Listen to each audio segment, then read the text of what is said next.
Good morning प्यारे बच्चों। तो पिछले वीडियो में हमने व्रत की परिभाषा देखी थी और जीवा एवं व्यास पे भी चर्चा करी थी। आज की वीडियो में भी हम व्रत के इस अध्याय पे ही चर्चा करेंगे। तो हम आज की वीडियो में शुरू करते हैं कि जीवा द्वारा व्रत की परिधि पर अंतरित कोण और केंद्र पर अंतरित कोण के बारे में हम इसके बारे में थोड़ा सा चर्चा कर लेते हैं।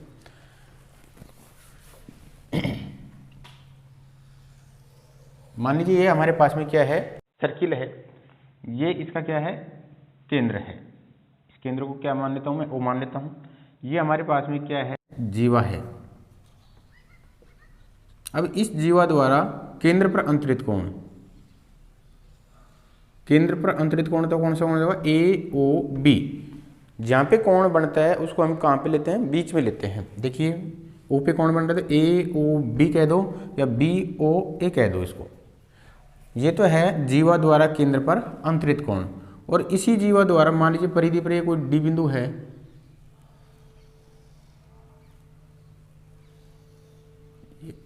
तो इसी जीवा द्वारा ये परिधि पर अंतरित कोण होगा।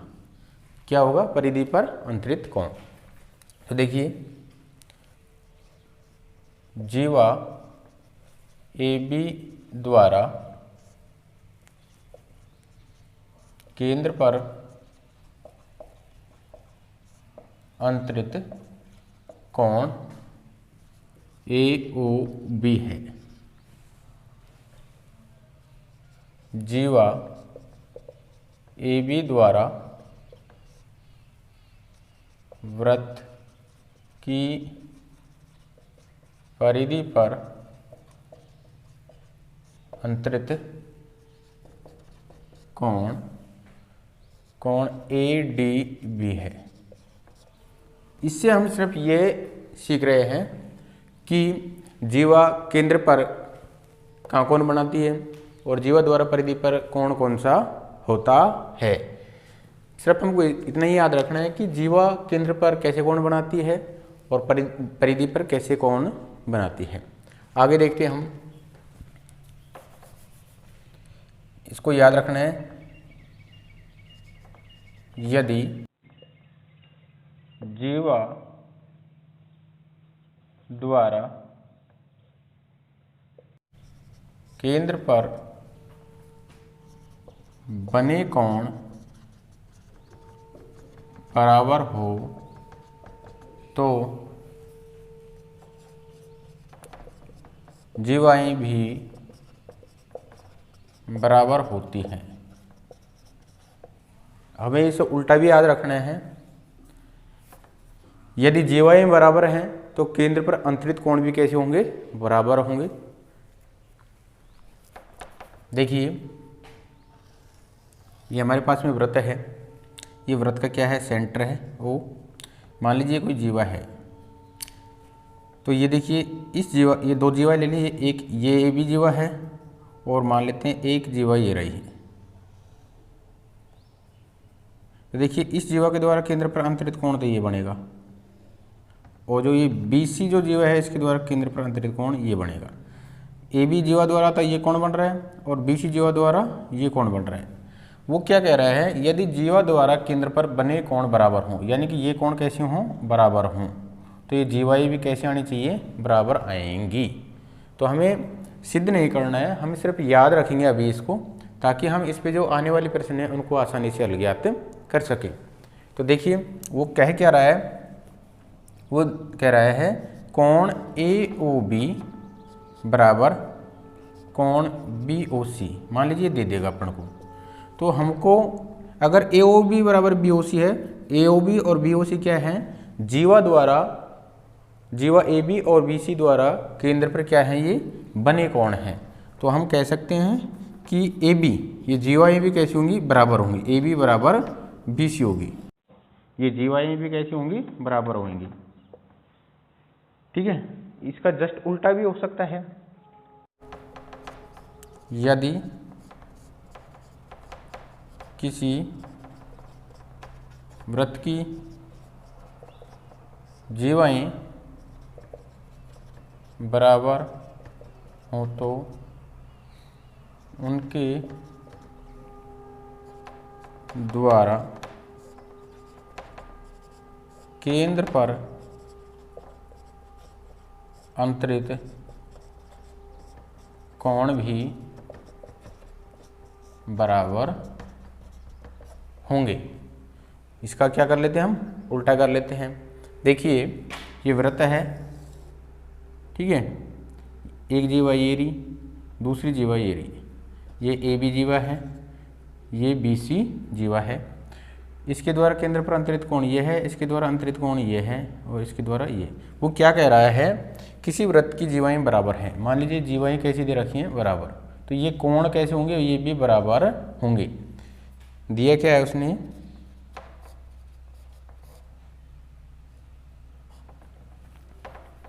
जीवाएं बराबर हैं, जीवाएं ए बी बराबर बी सी, तो हम कहेंगे कि कोण ए ओ बी बराबर कोण बी ओ सी होगा। अब मान लीजिए प्रश्न किस तरह से देगा वो, मान लीजिए कोई क्वेश्चन दे दिया, मान लीजिए आकृति दे दी और इसमें इसने कह दिया, मान लीजिए ये वृत्त है हमारे पास में, एक त्रिज्या ये दे दी और दूसरी त्रिज्या हमको ये दे दी, ये ए बी, ये सी डी मान लीजिए जीवा ले ली। वो क्या कहेगा, चित्र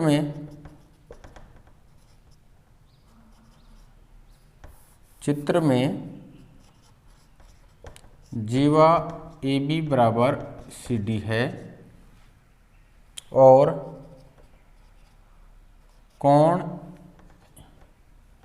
ए ओ बी बराबर 50 डिग्री है, तो कोण सी ओ डी ज्ञात कीजिए। ये कोण हमें 50 डिग्री देखा है, ये कोण हमसे पूछा है। तो देखिए अपन को ध्यान आ जाना चाहिए, क्योंकि जीवाएं बराबर दे रखी हैं। जब ये जीवाएं बराबर हैं तो उन जीवाओं के द्वारा केंद्र पर अंतरित कोण भी कैसे होंगे, बराबर होंगे। तो हमारा जो हल हो जाएगा इसमें, हल चूंकि जीवाएं ए बी व बी सी कैसे हैं, बराबर, इसलिए कोण ए ओ बी बराबर कोण सी ओ डी। तो देखिए कोण ए ओ बी कितना है, 50 डिग्री, तो कोण सी ओ डी भी कितना आ जाएगा, 50 डिग्री आ जाएगा। तो इस तरह के हमारे पास में कोई क्वेश्चन ये पूछ सकता है। तो आगे और देखते हैं हम इसको। वृत्त के केंद्र से जीवा पर लंब, इम्पोर्टेंट है, इसी पे हमारे क्वेश्चन बनेंगे। देखिए ये कोई वृत्त दे रखा है हमें, ये वृत्त है, ठीक है। ये वृत्त का क्या है हमारे पास में, सेंटर हुआ ओ।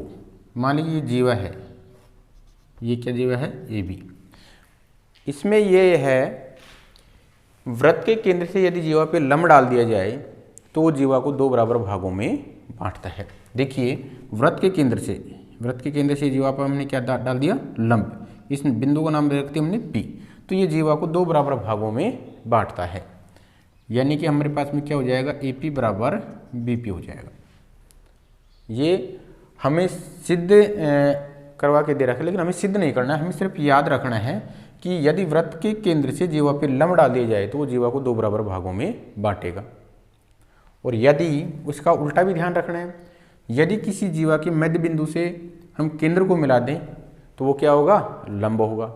तो हमें इसको दोनों प्रकार से याद रखना है। अब देखिए इस पर प्रश्न बनेगा, तो जब भी हम लंब डालते हैं तो लंब हमेशा कितना डिग्री कोण बनाते हैं, 90 डिग्री का। और हम इसमें समकोण त्रिभुज बनाने की कोशिश करेंगे। देखिए अगर मैं, ये क्या है केंद्र और ये है इसकी परिधि। अब केंद्र को जब परिधि से मिलाता हूँ तो क्या बनती है हमारे पास में, त्रिज्या बनती है। क्या बनती है, त्रिज्या। तो समकोण त्रिभुज बनाने की कोशिश करेंगे। और जब हमारे पास में समकोण त्रिभुज बन जाएगा तो हम बोधायन प्रमेय, जिसका दूसरा नाम क्या है, पाइथागोरस प्रमेय, उसको लागू करेंगे। उसी से हम इसमें भुजाएं ज्ञात करेंगे, ठीक है। तो अब देखिए समकोण त्रिभुज बन गया, तो समकोण के जस्ट सामने की भुजा, ये क्या हो जाएगी, कर्ण, यानी कि त्रिज्या तो क्या हो जाएगी हमारे पास में, कर्ण। अब इसको हम लंब याद कर सकते हैं। ये क्या है, केंद्र से जीवा की दूरी, ये केंद्र से जीवा की दूरी, इसको क्या नाम है इसका, केंद्र से जीवा की दूरी। तो हमें प्रश्न में यही देगा, मान लीजिए कोई जीवा दे देगा वो, और त्रिज्या दे देगा वृत्त की, और वो कहेगा कि वो जीवा है जो केंद्र से कितनी दूरी पर है, तो हम ओपी दूरी ज्ञात करेंगे। तो हम इसी प्रकार से क्या बनाएंगे, इसकी जो आकृति बनाएंगे, और हम इसी प्रकार से इन प्रश्नों को सॉल्व करेंगे। तो देखिए, वृत्त के केंद्र से, इसको याद रखना है, वृत्त के केंद्र से जीवा पर लंब डाला जाए तो वह जीवा को दो बराबर भागों में बांटता है, दो बराबर भागों में बांटता है। अब यहाँ पे देखिए हमने क्या लंब डाला, ओपी जो लंब है वो हमने क्या डाला, ए बी पर डाला, इसलिए ए पी बराबर बी पी, और ए पी बराबर बी पी ये किसका आधा होंगी, ए बी का आधा होंगी। हमें ये याद रखना है। अब देखिए मान लीजिए ए बी बराबर हमें मान लीजिए कितनी दे दी, 10 सेंटीमीटर दे दी, तो ए पी और बी पी, ए पी बराबर बी पी, ये ए बी का आधा ही तो होगा, 10/2 कितना हो जाएगा, 5 सेंटीमीटर हो जाएगा। तो इस पे आधारित हमारे पास में सवाल बनेंगे। इसीलिए हमने ये बताया कि वृत्त के केंद्र से यदि जीवा पे लंब डाल दिया जाए तो वो जीवा को दो बराबर भागों में बांटता है। और ध्यान रखना है हमें, नंबर 2, मान लीजिए ये वृत्त है और ये क्या है, वृत्त का केंद्र है। एक जीवा हमारे पास में ये रही और दूसरी जीवा हमारे पास में ये रही। यदि ये जीवा का नाम है ए बी और इस जीवा का नाम है मान लीजिए सी डी, ये दोनों जीवाएं यदि केंद्र से समान दूरी पर हैं तो भी हमारी ये जीवाएं कैसी होंगी, बराबर होंगी। मान लीजिए केंद्र से दूरी, ये दूरी और इसकी दूरी ये दूरी कैसी हैं, बराबर हैं, तो ये दोनों जीवाएं भी कैसी होंगी, बराबर होंगी। यदि किसी वृत्त में जीवाओं की दूरी केंद्र से समान हो तो दोनों जीवाएं बराबर होंगी। हमें ये याद रखना है। अब यहाँ पे देखिए मान लीजिए ये बिंदु P मान लेते हैं, इसको Q मान लेते हैं। देखिए क्या दे रखा है, OP बराबर OQ, अतः जीवाएं AB बराबर CD। क्योंकि हमारे पास में केंद्र क्या है O, वो दूरी कैसी दे रखी है, समान दे रखी है, इसलिए जीवाएं भी कैसी होंगी, समान होंगी। हमें सिर्फ इसको याद रखना है ताकि हमारे पास में जो इस प्रकार का कोई भी प्रश्न बने हम इनका यूज कर सकें। और देखते हैं आगे, भी आता रहता है, 3 असंरेखीय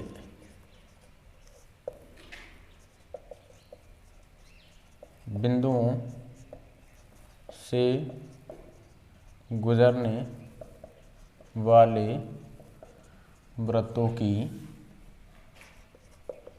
संख्या, तो वो कितनी होती है, 1 होती है। ऐसा छोटा प्रश्न हमारे पास में दे सकता है कि 3 असंरेखीय बिंदुओं से गुजरने वाले वृत्तों की संख्या कितनी होती है, तो हमारा आंसर क्या होगा, 1।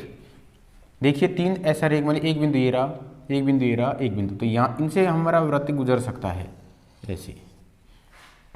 असंरेख का मतलब क्या है, देखिए असंरेख का मतलब है एक ही रेखा में नहीं है, यानी जो बिंदु हैं वो एक रेखा में नहीं है। जब एक रेखा में नहीं है तो 3 बिंदुओं से केवल और केवल एक वृत्त हमारा गुजर सकता है। दूसरा इसमें प्रश्न पूछ सकता है, 3 संरेखीय बिंदुओं से गुजरने वाले वृत्तों की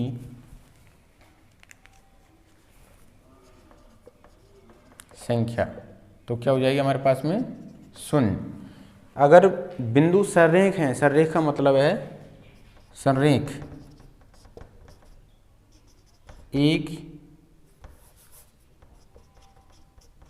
ही रेखा में, जो बिंदु एक ही रेखा में, जैसे इस तरह के, जैसे मानिए 3 बिंदु हैं, ये क्या है एक ही रेखा में। अब जब हम इसे वृत्त गुजारेंगे तो देखिए ऐसे गुजरेगा तो एक बिंदु रह जाएगा। यदि इन 2 बिंदुओं से वृत्त को गुजारेंगे तो ये बिंदु रह जाएगा। तो 3 असंरेखीय बिंदुओं से गुजरने वाले वृत्तों की संख्या कितनी हो जाएगी हमारे पास में 0 हो जाएगी। और जबकि 3 असंरेखीय बिंदुओं से गुजरने वाले वृत्तों की संख्या कितनी हो जाएगी 1 हो जाएगी। तो असंरेख का मतलब है कि वो बिंदु हैं जो एक ही रेखा में नहीं है, तो वृत्तों की संख्या कितनी हो जाएगी 1। और संरेख दे दे तो यानी कि बिंदु कैसे हैं एक ही रेखा में है, तो उनसे गुजरने वाले वृत्तों की संख्या क्या हो जाएगी 0 हो जाएगी। तो यहाँ से हमारे पास में एक छोटा प्रश्न पूछ सकता है, तो हमें इसे याद रखना है। अब हम 12.2 है उसमें जो प्रश्न अभी तक हमने जो बताई, बेसिक चीज़ें बताई है, उन पर आधारित जो सवाल बनते हैं उनको हम देखते हैं। चलो देखते हैं उनको। तो ये दूसरा प्रश्न है, यदि वृत्त की त्रिज्या 13 सेंटीमीटर है और इसकी एक जीवा की लंबाई 10 सेंटीमीटर हो तो इस जीवा की वृत्त के केंद्र से दूरी ज्ञात कीजिए। देखिए उसने क्या कहा, अब इसमें फिगर बनाना है अपन को। उसने क्या कहा है, एक वृत्त है, वृत्त की जो त्रिज्या है वो 13 सेंटीमीटर है। उसने क्या दिया है, वृत्त की त्रिज्या, वृत्त की त्रिज्या हमें दे रखी है 13 सेंटीमीटर और जीवा हमें दे रखी है, जीवा की लंबाई, जीवा की जो लंबाई दे रखी है वो हमें दे रखी है 10 सेंटीमीटर। तो देखिए यहाँ पे वृत्त और जीवा की बात हो रही है। अब वो क्या कह रहा है इससे कि जो केंद्र है उससे जीवा की दूरी, तो अभी अभी हमने जो आकृति बनाई थी उसी को बनाएंगे। देखिए सबसे पहले हम इसमें बनाएंगे वृत्त, ये हमने बनाया वृत्त। वृत्त में क्या बना लेंगे, एक केंद्र बना लेंगे। मान लीजिए जीवा है, अब वहाँ ये जीवा ले ली ए बी, इस जीवा की जो लंबाई दे रखी है वो 10 सेंटीमीटर है, ठीक है। और त्रिज्या, अब देखिए उसने पूछा क्या है कि केंद्र से जीवा की दूरी, तो केंद्र से जीवा की दूरी तो ये यानी क्या क्या हुआ, लंब हुआ एक तरीके से, ये ओ बिंदु हुआ, ये पी बिंदु, तो ये दूरी ज्ञात करनी है हमें, ये वाली। अब हम इसमें समकोण त्रिभुज बनाएंगे तो वृत्त के केंद्र को कहाँ से मिलेंगे, वृत्त की परिधि के किसी बिंदु से, तो ये समकोण त्रिभुज हमारे पास में बन गया है। अब आसानी से देखिए ये कितनी दे रखी है हमें 13 सेंटीमीटर, ये भुजा हमारे पास में ज्ञात हो जाए क्योंकि ए बी क्या है हमारे पास में जीवा, और केंद्र से जब जीवा पे लंब डाल दिया गया है तो ये कितनी हो जाएगी 5-5। तो देखिए ये भुजा ज्ञात है, ये ज्ञात है, निकालनी क्या है हमें ओपी दूरी निकालनी है, और ओपी हमारे पास में क्या है लंब है, और यही हमारे पास में क्या हो जाएगा वृत्त के केंद्र से जीवा की दूरी हो जाएगी। तो देखिए हम इसको किस प्रकार से हल करते हैं। अब देखिए वृत्त की जो त्रिज्या है वो तो हो जाएगी हमारे पास में ओ ए, देखिए ओ ए, जीवा की लंबाई क्या है ए बी, ये ए बी हो गई, ठीक है। और माना वृत्त के केंद्र से जीवा की दूरी OP बराबर x सेंटीमीटर है। कितनी मान ली हमने x सेंटीमीटर है। अब देखिए समकोण त्रिभुज बन रहा है ये, तो देखिए समकोण त्रिभुज AOP में, अब देखिए इस त्रिज्या को मैं इधर भी खींच सकता हूँ या इधर भी खींच सकता हूँ, इधर भी खींचेंगे तो समकोण त्रिभुज बनेगा। हमें एक ही तरफ समकोण त्रिभुज काम में लेना है। तो समकोण त्रिभुज AOP में OA बराबर कितना है 13 सेंटीमीटर, AP बराबर BP वो निकला AB बटे 2 यानी कि 5 सेंटीमीटर। OP बराबर हमने मान लिया x मान लिया। तो देखिए समकोण के सामने भुजा क्या होती है, कर्ण होती है। तो ये तो हमारे पास में हो जाएगा कर्ण, ये आधार और ये लंब। तो हमें क्या निकालना है, लंब निकालना है। तो देखिए हम OP भुजा निकालेंगे तो OP बराबर क्या होता है OP स्क्वायर, यानी कर्ण में से आधार को घटा दें। तो कर्ण हमारे पास में क्या है OA इसका स्क्वायर, और आधार हमारे पास में क्या रहा AP इसका स्क्वायर। अब देखिए OP क्या है हमारे पास में x, तो x का स्क्वायर, OA 13 का स्क्वायर, AP 5 तो 5 का स्क्वायर। तो x स्क्वायर बराबर 13 का वर्ग किया 169, 5 का वर्ग किया 25, तो x स्क्वायर बराबर 144। अब यहाँ से जब x की वैल्यू निकालेंगे तो हमारे पास में x के ऊपर क्या चढ़ जाएगा वर्गमूल, तो 144 का वर्गमूल कितना होता है 12।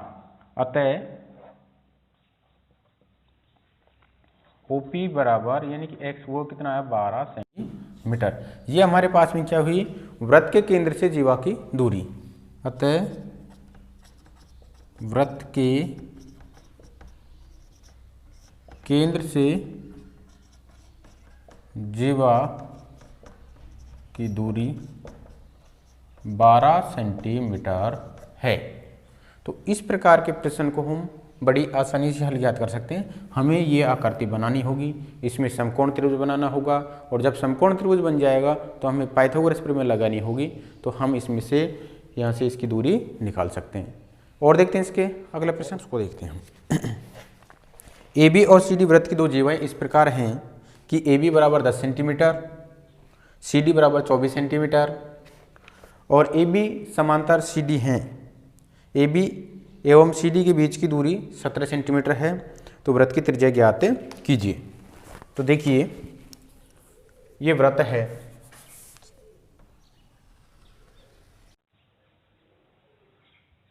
ये हमारे पास में क्या हुआ वृत्त हुआ। इसमें दो जीवाएं हैं, ये वृत्त का क्या हो जाएगा सेंटर हो जाएगा। अब इसमें दो जीवाएं हैं, एक तो AB बराबर हमें दे रखी है, ये जीवा है AB वो दे रखी है 10 सेंटीमीटर, और दूसरी जो जीवा है वो CD वो दे रखी है हमें 24 सेंटीमीटर है। और ये दोनों जीवाएं हमें कैसी दे रखी हैं समांतर दे रखी हैं। तो समांतर दे रखी हैं तो इसका मतलब है केंद्र के विपरीत ओर होंगी, समांतर दे रखी हैं। तो देखिए मान लीजिए 10 सेंटीमीटर, तो ये AB जीवा मान लेते हैं, ये हमने मान ली AB जीवा, और ये मान लिया हमने CD जीवा, ठीक है। और उसने क्या कहा है कि AB और CD के बीच की दूरी, AB व CD के बीच की दूरी वो हमें दे दी 17 सेंटीमीटर। कितनी दे रखी है 17 सेंटीमीटर। तो देखिए ये वृत्त का केंद्र है O से मैंने इस पे लंब डाला, ये मान डाल दिया मैंने P। इसी प्रकार ये वृत्त का केंद्र है, से लंब डाल दिया, ये डाल दिया Q। अब ये जो दूरी दे रखी है यहाँ से और यहाँ तक की जो दूरी दे रखी है ये हमें दे रखी है 17 सेंटीमीटर। मान लीजिए मैं OP जो दूरी है उसको मान लेता हूँ x, तो O से Q तक की दूरी क्या बच जाएगी हमारे पास में 17 माइनस x, क्योंकि टोटल दूरी हमारे पास में कितनी दे रखी है 17। मैंने OP दूरी को कितना मान लिया x, तो OQ हमारे पास में रह जाएगी 17 माइनस x। अब इसमें भी हम समकोण त्रिभुज बनाएंगे। तो देखिए ये केंद्र है, ये मैं त्रिज्या को टच कर रहा हूँ इसको,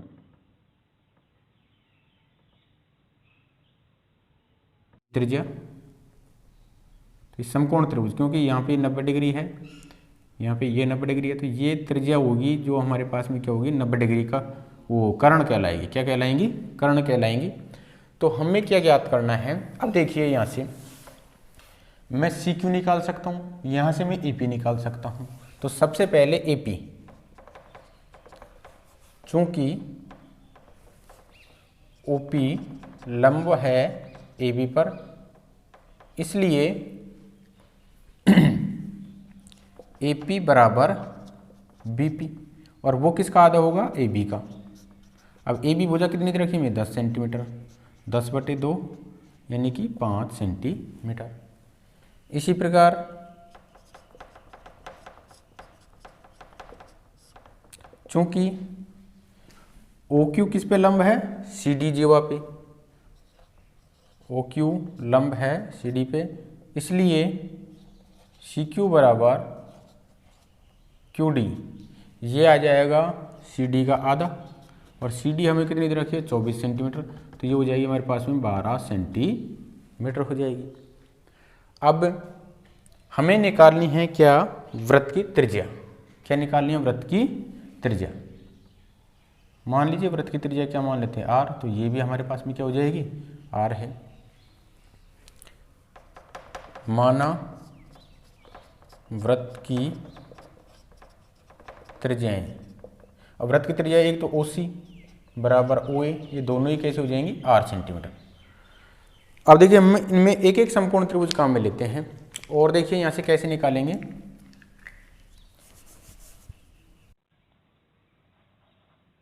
यहाँ से देखिए, माना OP बराबर x मान लिया, तो OQ क्या रह जाएगा, 17 माइनस x, क्योंकि टोटल दूरी हमारे पास में 17 दे रखी है। अगर OP मैंने x मान लिया तो टोटल में से घटाएंगे तो हमारे पास में बच जाएगा OQ। अब हम एक एक समकोण त्रिभुज लेते हैं।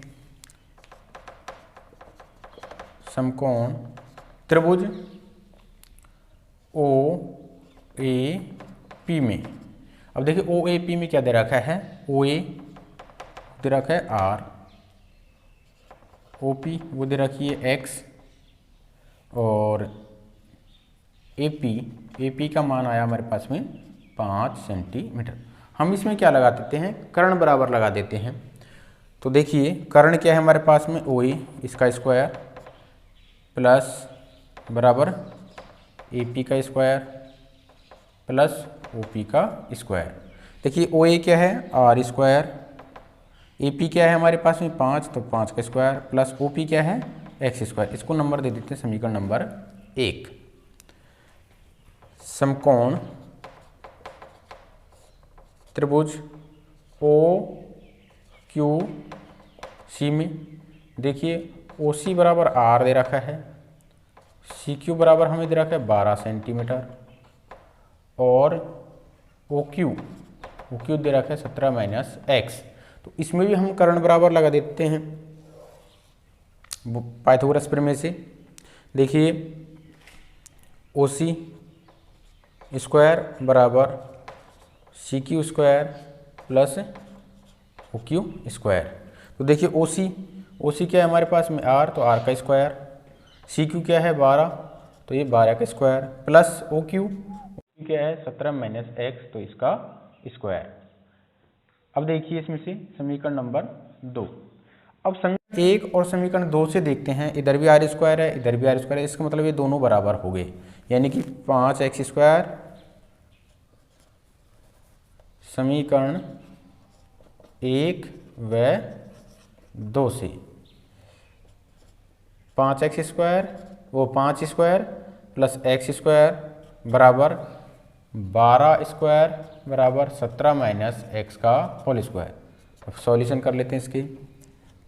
5x स्क्वायर कितने हो गए 25, ये x स्क्वायर, इसके 12 144। इसको देखिए a माइनस बी के होल स्क्वायर से खोलते हैं तो 17 का वर्ग कितना हो जाएगा 289 माइनस 17x यानी कि दुगुना कर देते हैं 34x और प्लस ये x स्क्वायर। अब देखिए x स्क्वायर से x स्क्वायर कैंसिल हो जाएगा हमारे पास में, हम क्या कर लेते हैं पक्षांतरण कर लेते हैं। माइनस के 34x को इधर लेके आता हूँ तो ये प्लस के 34x हो जाएगा। इधर हमारे पास में देखो क्या क्या बचे 9 और 5, 9 और 4 13 हंसलाई 1, 9 और 4 13 हंसलाई 1, 8 4 12 और एक 13 हंसलाई 1, 2 और 1 3 और 1 433 और मैं 25 को इधर लेके जाता हूँ तो ये हो जाएगा माइनस का 25। तो 34x बराबर, अब घटाते हैं 13 में से 5 गए तो 8 बच गए, ठीक है। इसके बाद में 12 में से यहाँ रहेगी कितनी, 2 में से ये गया तो 2 गया तो 0, और यहाँ पे 4, ये हो गया हमारे 408।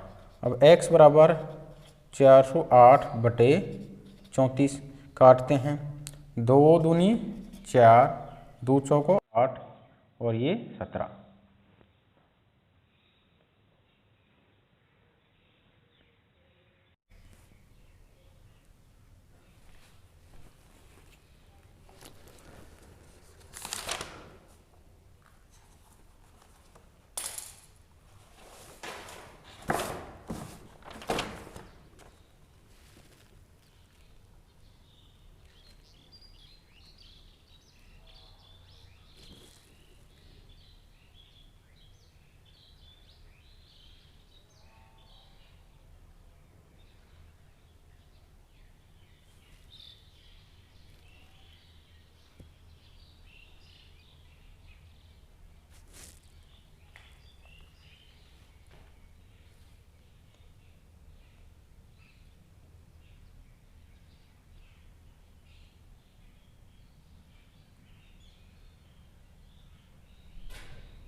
अब आगे देखते हैं इसको। 17 यहाँ से देखते हैं, x बराबर हमने ये देखा तो ये 204 बटे 17 आई, 17 से ये काटा, 17 कम 17 3 बच गए, और 17 दूना 34। ये हमारे पास में क्या आ गया, x की वैल्यू आ गई। किसकी वैल्यू आ गई हमारे पास में, x की। हमें निकालना है r, तो हम देखिए दोबारा से इसमें रख देते हैं इसको, समीकरण नंबर 1 से। अब समीकरण 1 से, अब समीकरण 1 हमारे पास में रखे आर स्क्वायर बराबर 5 स्क्वायर प्लस एक्स स्क्वायर, तो आर स्क्वायर बराबर 5 स्क्वायर और x की वैल्यू कितनी है हमारे पास में 12, तो ये 12 का स्क्वायर, तो आर स्क्वायर बराबर 5 का वर्ग कितना हुआ 25 और 12 का वर्ग 144, तो आर स्क्वायर बराबर 169, तो आर बराबर 169 का वर्गमूल यानी कि 13 सेंटीमीटर। यानी कि जो वृत्त की जो त्रिज्या आई हमारे पास में वो कितनी आई, 13 सेंटीमीटर आई। तो इस प्रकार हम इन प्रश्नों का हल ज्ञात कर सकते हैं।